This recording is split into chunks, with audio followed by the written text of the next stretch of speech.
చిన్మయ machine ఆధ్వర్యంలో 18వ చిన్మయ బాలల వేసవి సంస్కార సాధన శిబిరాన్ని కర్నూలుకు చెందిన ప్రముఖ గ్యాస్ట్రో ఎంట్రాలజీ వైద్యులు శంకర్ శర్మ ప్రారంభించారు.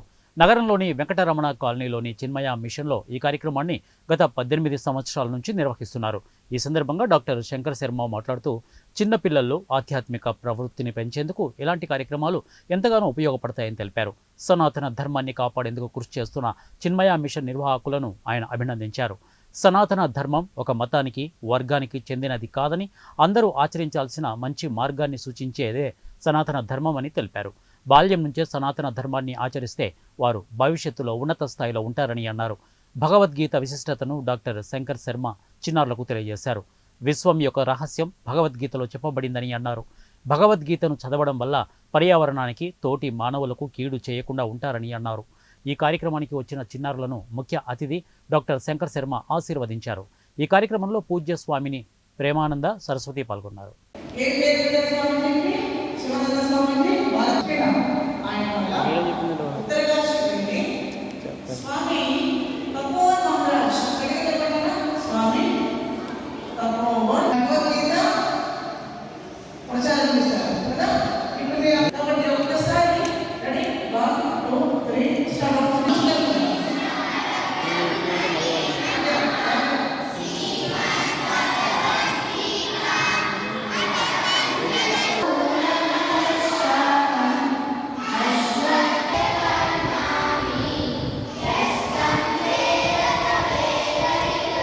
Yes.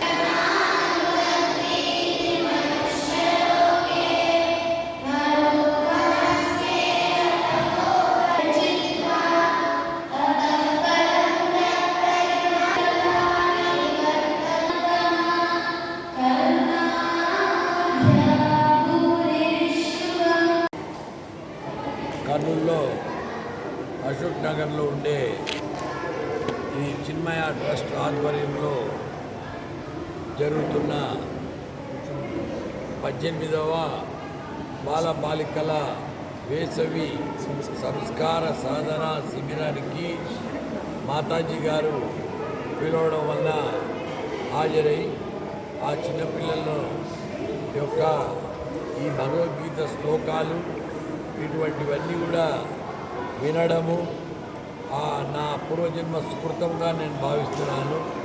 ఎందుకంటే సనాతన ధర్మాన్ని కాపాడడానికి వీళ్ళు నడుం బిగించి అమ్మగారు ముందుకు రావడం అనేది చాలా చాలా గొప్ప విషయము. ఎందుకంటే ఎటువంటి ప్రోత్సాహం లేకుండా కూడా ఒంటి చేత్తో చిన్మయ మిషన్ను కర్నూలు జిల్లాలో ఏకధాటిగా సక్సెస్ఫుల్గా విజయవంతంగా నిర్వహిస్తున్న మాతాజీ గారికి మరొకసారి నమస్కారాలు తెలుపుకుంటూ, భగవద్గీత అనేది ఒక మతానికి సంబంధించినది కాదు. సనాతన ధర్మం అంటే కూడా మతం అని కొంతమంది దాన్ని వేరే రకంగా మెలయించేయాలా అని విషం చిమ్మినారు. తప్పు అది. అన్ని మతాలకు సూచన ఇవ్వగలిగిందే సనాతన ధర్మము. అది ఎవరు హిందూ మతమనో, క్రైస్తవ మతమనో, ఖురాన్ మతం, ముస్లిం మతమనో కాదు. సనాతన ధర్మం అంటే హిందూ ధర్మం అంటే ఒక వే ఆఫ్ లైఫ్, అంటే ధర్మాన్ని ఆచరించడం. ధర్మం అనేది